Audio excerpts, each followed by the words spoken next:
This is the story of a girl, Emma Carson. She was quiet, kind, and lived an ordinary life in a small American town. Everyone liked her. Everyone trusted her. But one day, she disappeared. 3 days later, Emma's body was found near the lake at the edge of town. The police called it an accident. But her mother, Margaret, never believed that. Something deep inside her whispered, this was no accident. After the funeral, Margaret began to clean Emma's room. As she lifted the bed cover, something slid out from underneath. A book. An old, sealed diary, bound with red wax. On the cover, in Emma's handwriting, were the words, "Open only after I'm gone."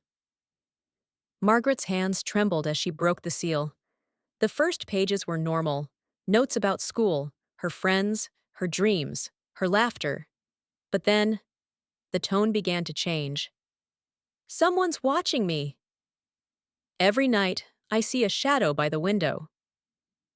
He won't leave me alone. Margaret's heart started to pound. Who was she talking about? She closed the diary quickly, trying to calm her breath. That night, the house was silent. Until she heard something. A soft, rustling sound outside the window.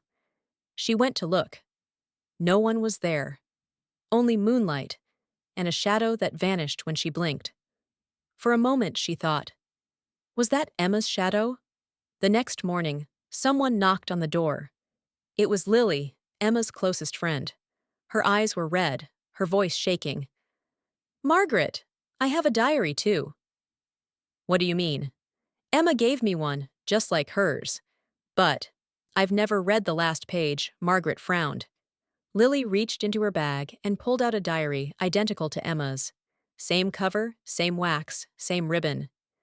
When Lily opened it, her voice trembled as she read aloud. I know, Lily. I know what you're hiding from me. Margaret stared at her. What did you hide, Lily? Lily couldn't answer. The room fell silent. Rain began to fall outside, tapping against the window like a heartbeat. Finally, Lily whispered through tears. It was my fault. We went to the lake that night. We argued. I was angry and threw her phone into the water. She went after it. She didn't come back. I panicked. I didn't tell anyone. Margaret's face went pale. You left her there. I didn't mean to. I swear I didn't mean to. For a long moment, Margaret said nothing. Then she slowly opened Emma's diary again. The final page was still sealed with red wax. She broke it open. Inside, written in neat, shaky letters, I knew you'd be the one to read this.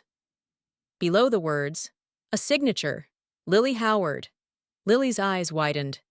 No, that's not me. I didn't write that. Margaret's voice was calm but cold. Emma installed a small camera in her room, just in case. She opened a laptop. The video began to play. It was nighttime, Emma's room. The door opened slowly. Lily walked in. They argued. Voices raised, tears, anger. Emma pushed her back. Lily shouted, reached out, and struck her. Emma fell. The screen shook. Then, silence. Lily stepped back, breathing heavily.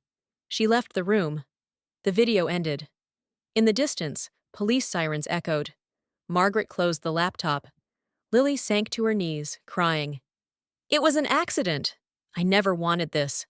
But Margaret didn't answer. She picked up the diary, closed it, and sealed it once more with the wax. Her voice, soft but haunting.